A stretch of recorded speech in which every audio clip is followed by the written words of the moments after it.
we are announcing a statewide closure of all Arizona schools from Monday, March 16th through Friday, March 27th. This decision is not made lightly, but it's the right thing to do to bring certainty and consistency to all Arizona schools.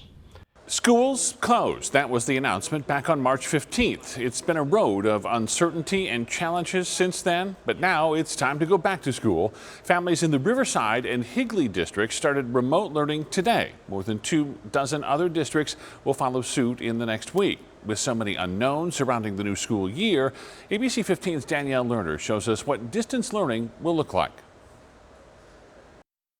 For a majority of students, this is remote learning on a device, at home, or in a safe space. But when it comes to their daily schedule, well, that varies by age and district. The little guys, they did real well all week. I was surprised at how engaged they were.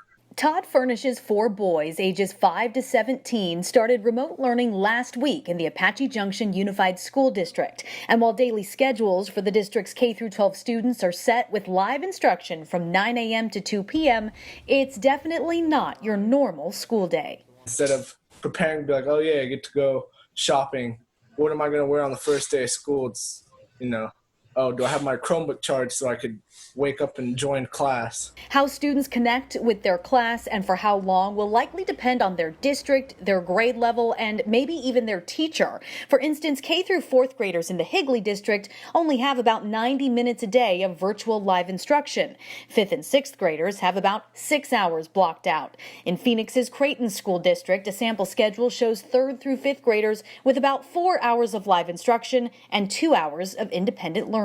We know it has to be different and it has to be improved. Dr. Scott Menzel is the new superintendent of Scottsdale Unified School District. With distance learning there set to start August 10th and continue through Labor Day, the pressure is on to convince families this round of remote learning will be better and more structured than what they saw in the spring. We're going to do the very best that we can. We're going to connect with our kids and families, but it isn't optimal.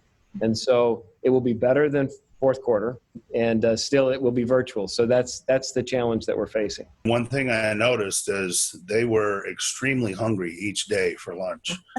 The Furnish family still working out the wrinkles. That's one thing I learned is next week I will have a solid lunch schedule set for them. But they have this advice for parents about to embark on this new normal. Just be patient. Know that it's a process. Know that it's going to be frustrating on both ends. They do need to step away from the screen. And so when they do get that 5-10 minute break, make sure that they are stepping away. I'm Danielle Lerner, ABC 15, Arizona. Safely back to school.